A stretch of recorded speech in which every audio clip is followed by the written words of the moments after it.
Good morning everyone. Welcome to financial accounting class. In today's class we are going to discuss about joint venture accounts, the theory part, remaining contents. So in today's class we are going to cover joint venture versus consignment, joint venture versus partnership, and methods of maintaining joint venture account. Let us discuss one by one. Now let's discuss about the differences between joint venture and consignment. There are some points helps us to differentiate joint venture from that of consignment. So what are those points? Yes.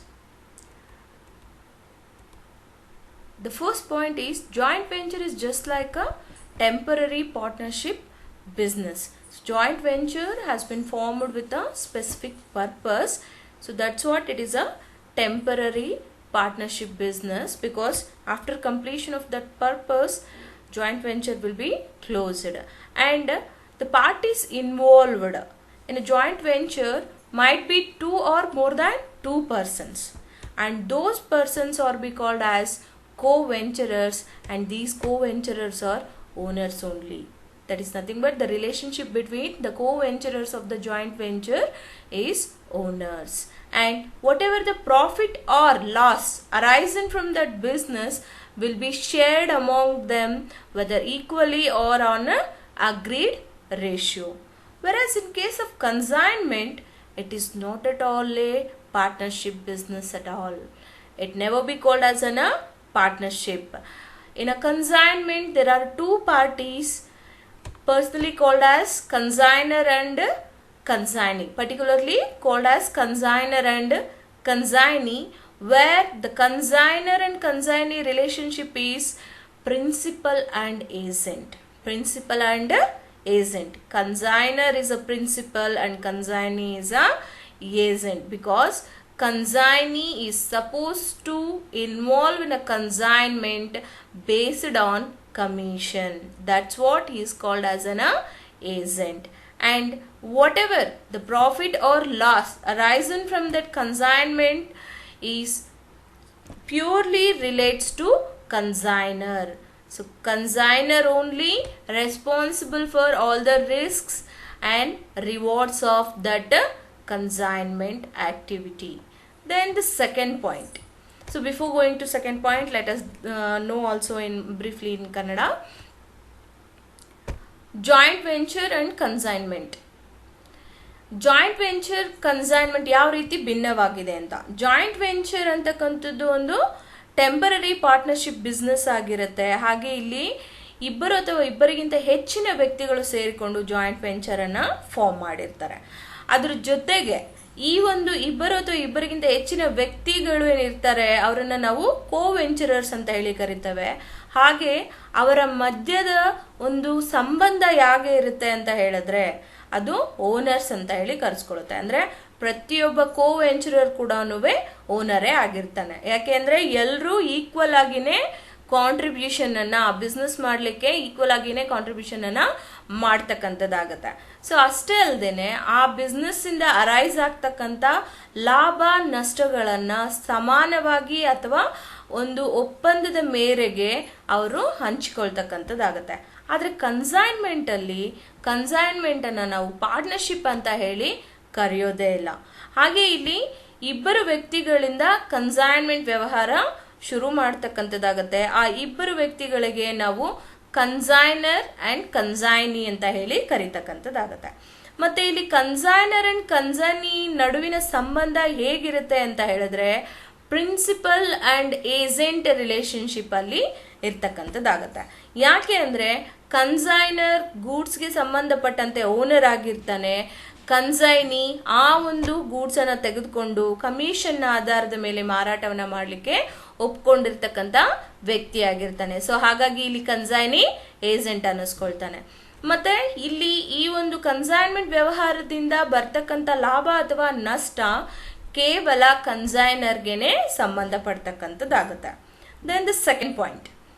In a venture, generally all venturers contribute money for the business, but whereas in case of consignment, only consignor has to contribute money for the consignment. So ಇಲ್ಲಿ joint ವೆಂಚರಲ್ಲಿ ಪ್ರತಿಯೊಬ್ಬ ವ್ಯಕ್ತಿ ಕೂಡ, joint ವೆಂಚರ್ಗೆ ಸಂಬಂಧಪಟ್ಟಿರ್ತಕ್ಕಂಥ ಪ್ರತಿಯೊಬ್ಬ ಕೋ venturer ಕೂಡ ಸಮಾನವಾದ ರೀತಿಯಲ್ಲಿ ಅಥವಾ ಅವ್ರಿಗೆ ಯಾವುದನ್ನ ಆ ಒಂದು ಬಿಸ್ನೆಸ್ ನಡೆಸಲಿಕ್ಕೆ ನೀಡಲಿಕ್ಕೆ ಆಗುತ್ತೋ ಅದನ್ನ ನೀಡ್ಬಿಟ್ಟು ವ್ಯವಹಾರವನ್ನು ನಡೆಸ್ತಕ್ಕಂಥದ್ದಾಗುತ್ತೆ. ಅಂದರೆ ಜಾಯಿಂಟ್ ವೆಂಚರ್ನ ಪರವಾಗಿ ಪ್ರತಿಯೊಬ್ಬರು ಕೂಡ ಗೂಡ್ಸ್ ಅನ್ನ ಪರ್ಚೇಸ್ ಮಾಡೋದಾಗಿರ್ಬೋದು, ಅವುಗಳನ್ನ ಬಳಕೆ ಮಾಡೋದಾಗಿರ್ಬೋದು ನಡೆಯುತ್ತೆ. ಆದರೆ ಕನ್ಸೈನ್ಮೆಂಟ್ ಅಲ್ಲಿ ಕೇವಲ ಕನ್ಸೈನರ್ ಮಾತ್ರ ಹಣವನ್ನ ಹೂಡಿಕೆ ಮಾಡಿ ಪರ್ಚೇಸ್ ಅನ್ನ ಮಾಡ್ತಕ್ಕಂಥದ್ದಾಗುತ್ತೆ. And then third point, joint venture is not confined to dealings in goods alone, but whereas consignment is confined to dealings in goods only.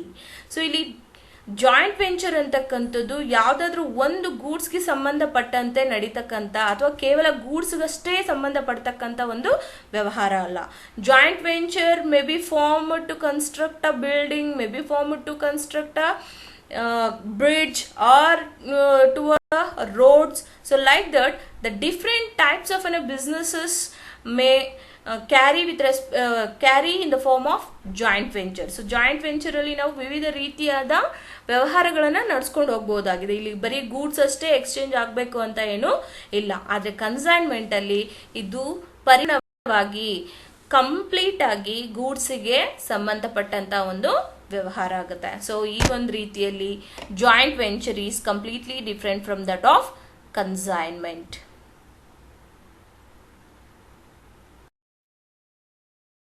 Topic we are going to discuss is about the differences between joint venture and partnership. How joint venture is different from that of partnership here. Okay, so there are some points. The parties to a joint venture are called as venturers, but whereas in case of partnership they are be called as partners. So joint venture ಗೆ ಸಂಬಂಧಪಟ್ಟಂತ ವ್ಯಕ್ತಿಗಳನ್ನ ನಾವು ವೆಂಚರರ್ಸ್ ಅಥವಾ ಕೋ ವೆಂಚರರ್ಸ್ ಅಂತ ಹೇಳಿ ಕರೀತೇವೆ. ಅದೇ partnership ಫರ್ಮ್ಗೆ ಸಂಬಂಧಪಟ್ಟಂತ ವ್ಯಕ್ತಿಗಳನ್ನ ನಾವು ಪಾರ್ಟ್ನರ್ಸ್ ಅಂತ ಹೇಳಿ ಕರೀತಕ್ಕಂಥದ್ದಾಗುತ್ತೆ. And then a joint venture cannot use a firm name representing the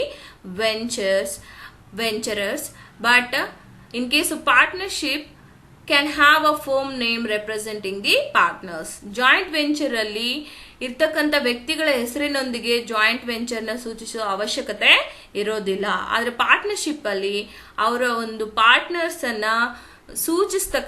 ಹೆಸರನ್ನ ಸೂಚಿಸ್ತಕ್ಕಂತಹ ಒಂದು ಫರ್ಮ್ ಹೆಸರನ್ನ ಅವರು ಹೊಂದಿರಬಹುದಾಗಿದೆ. Then the joint venture is confined to a particular venture, but a partnership need not be confined to a particular business only. ಇಲ್ಲಿ joint venture ಅಂತಕ್ಕಂಥದ್ದು ಯಾವ ಒಂದು ಉದ್ದೇಶಕ್ಕಾಗಿ ಸ್ಥಾಪನೆ ಆಗಿದೆ, ಯಾವ ಒಂದು ಉದ್ದೇಶಕ್ಕಾಗಿ ಫಾರ್ಮ್ ಆಗಿದೆಯೋ ಅದೇ ಒಂದು ಉದ್ದೇಶದ ಮೇಲೆನೆ ಅದು concentrate ಮಾಡ್ತಕ್ಕಂಥದ್ದಾಗುತ್ತೆ.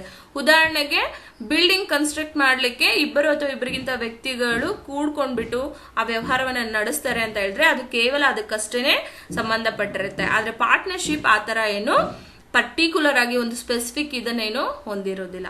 Then the last one is joint venture comes to an end after completion of particular business, but a partnership comes to an end only when it is dissolved. So ಇಲ್ಲಿ joint venture ಅದರ ಒಂದು ನಿರ್ದಿಷ್ಟ ಉದ್ದೇಶ ಪೂರ್ಣಗೊಂಡಾದ ನಂತರ ತಾನು ಕೊನೆಗೊಳ್ತಕ್ಕಂಥದ್ದಾಗತ್ತೆ. ಆದ್ರೆ partnership ಅಲ್ಲಿ ಹಾಗಲ್ಲ, ಅದು ಡಿಸಾಲ್ವ್ಗೆ ಬಂದಂತ ಸಿಚುಯೇಷನ್ ಅಲ್ಲಿ ಮಾತ್ರ ಅದು ಕ್ಲೋಸ್ ಆಗ್ತಕ್ಕಂಥದ್ದಾಗುತ್ತೆ. ಸೊ ಹೀಗೆ ಜಾಯಿಂಟ್ ವೆಂಚರ್ ಪಾರ್ಟ್ನರ್ಶಿಪ್ಗಿಂತ ಭಿನ್ನವಾಗಿರ್ತಕ್ಕಂಥದ್ದು. ಜಾಯಿಂಟ್ ವೆಂಚರ್ನಲ್ಲಿ ಒಳಗೊಳ್ತಕ್ಕಂಥ ಅಥವಾ ಜಾಯಿಂಟ್ ವೆಂಚರ್ನ ಫಾರ್ಮ್ ಮಾಡ್ತಕ್ಕಂಥ ವ್ಯಕ್ತಿಗಳಿಗೆ ನಾವು ವೆಂಚರರ್ಸ್ ಅಂತ ಹೇಳಿ ಕರಿತೇವೆ. ಹಾಗೆ ಜಾಯಿಂಟ್ ವೆಂಚರ್ನ ಯಾವುದೇ ವ್ಯಕ್ತಿ ಹೆಸರಿನೊಂದಿಗೆ ಸೂಚಿಸುವ ಅವಶ್ಯಕತೆ ಅಲ್ಲಿ ಇರೋದಿಲ್ಲ. ಅಷ್ಟೇ ಅಲ್ಲದೇನೆ ಅದು ಕೇವಲ ನಿರ್ದಿಷ್ಟ ಉದ್ದೇಶವನ್ನ ಒಳಗೊಂಡು ನಿರ್ಮಾಣ ಆಗಿರ್ತಕ್ಕಂಥದ್ದಾಗುತ್ತೆ. ಯಾವಾಗ ಆ ಉದ್ದೇಶ ಪೂರ್ಣಗೊಳ್ಳುತ್ತೋ ಅದು ಆ ಒಂದು ಸಂದರ್ಭದಲ್ಲಿ ಆ ವ್ಯವಹಾರ ಕೂಡ ಪೂರ್ಣಗೊಳ್ತಕ್ಕಂಥದ್ದಾಗತ್ತೆ ಅಥವಾ ಮುಚ್ಚತಕ್ಕಂಥದ್ದಾಗತ್ತೆ. ಆದ್ರೆ ಪಾರ್ಟ್ನರ್ಶಿಪ್ ಫರ್ಮ್ ಅಲ್ಲಿ ಅಥವಾ ಪಾರ್ಟ್ನರ್ಶಿಪ್ಗೆ ಸಂಬಂಧಪಟ್ಟಂತ ವ್ಯಕ್ತಿಗಳನ್ನ ನಾವು ಪಾರ್ಟ್ನರ್ಸ್ ಅಂತ ಹೇಳಿ ಕರಿತೇವೆ. ಹಾಗೆ ಅವರ ಒಂದು ಫರ್ಮ್ ನೇಮ್ ಅನ್ನ ಪಾರ್ಟ್ನರ್ಸ್ ಹೆಸರುಗಳೊಂದಿಗೆ ಸೇರಿಸಿ ಇಟ್ಕೊಳ್ತಕ್ಕಂಥದ್ದು ಕೂಡ ಆಗುತ್ತೆ. ಹಾಗೆ ಅವರು ಯಾವುದೋ ಇದೇ ಒಂದು ರೀತಿ ಇದೇ ಒಂದು ವೇ ಅನ್ನೋ ಥರ ತಮ್ಮ ವ್ಯವಹಾರವನ್ನು ಮಾಡಿರೋದಿಲ್ಲ. ಅಲ್ಲಿ ಯಾವಾಗ ಕೆಲವೊಂದು ಕಾರಣಗಳು ಬರುತ್ತೆ ಅಂಥ ಸಂದರ್ಭಗಳಲ್ಲಿ ಮಾತ್ರ ನಾವು ಪಾರ್ಟ್ನರ್ಶಿಪ್ಪನ್ನು ಕ್ಲೋಸ್ ಮಾಡ್ತಕ್ಕಂಥದ್ದಾಗತ್ತೆ. ಸೊ ಅಲ್ಲಿ ಅಂದರೆ ಒಳಗೊಂಡೊಂದು ಫಾರ್ ಎಕ್ಸಾಂಪಲ್ ಪಾರ್ಟ್ನರ್ಸ್ ಯಾರಾದರೂ ಮತಿಭ್ರಮಣೆಗೆ ಒಳಗಾದರೆ ಹಾಗೆ ಅಥವಾ ಲೀಗಲಿ ಆರ್ಡರ್ ಬಂತು ಅಂತ ಹೇಳಿದ್ರೆ ಕೆಲವೊಂದು ಸಂದರ್ಭಗಳಲ್ಲಿ ಮಾತ್ರ ಪಾರ್ಟ್ನರ್ಶಿಪ್ ಬಿಸ್ನೆಸ್ ಕ್ಲೋಸ್ ಆಗ್ತಕ್ಕಂಥದ್ದಾಗುತ್ತೆ. So in this way joint venture is different from that of partnership. Yes, the last topic for the discussion is methods of maintaining joint venture account. So we are already well known that maintenance of books of account is very useful. So to know exactly what is the profit and what is the loss we have incurred during a business time is only possible with maintenance of accounts. So then in case of joint venture, in what way we are going to maintain joint venture accounts? As there are two methods to maintain the books of accounts with related to the joint venture. So under the first method is when each venturer maintain the accounts where all the transactions of joint venture are recorded, and another one is when a separate set of books is maintained in common on behalf of all the venturers in one place. So in the first method, when each venturer maintains the accounts where all the transactions of joint venture are recorded. So under this method, each venturer records all the transactions made by himself and the co-venturers relating to the joint venture. So ಈ method under ಅಲ್ಲಿ ಏನಾಗುತ್ತೆ ಅಂತ ಹೇಳಿದ್ರೆ ಪ್ರತಿಯೊಬ್ಬ ಕೋವೆಂಚರರ್ ಕೂಡ books of accounts ಅನ್ನ maintain ಮಾಡ್ತಕ್ಕಂಥದ್ದಾಗತ್ತೆ. ಅವನು ಯಾವೆಲ್ಲ ಖರ್ಚುಗಳನ್ನ ಮಾಡಿದ್ದಾನೆ ಅಂತಕ್ಕಂಥದ್ದು, ಹಾಗೆ ಆ ಒಂದು ಕೋವೆಂಚರ್ಗೆ ಸಂಬಂಧಪಟ್ಟಂತಹ ಮತ್ತೊಬ್ಬ ಕೋವೆಂಚರರ್ನ ಮಾಹಿತಿಯನ್ನ ಕೂಡ ಇದರಲ್ಲಿ ರೆಕಾರ್ಡ್ ಮಾಡ್ತಕ್ಕಂಥದ್ದಾಗತ್ತೆ. So what are the accounting steps we are going to follow? Here I have taken only two persons. That's what I have mentioned: necessary ledger accounts in the books of first venturer and necessary ledger accounts in the books of second venturer ಅಂತ ಹೇಳಿ ಇಲ್ಲಿ ಕೇವಲ 2 accounts ಅನ್ನ maintain ಮಾಡ್ತವೆ.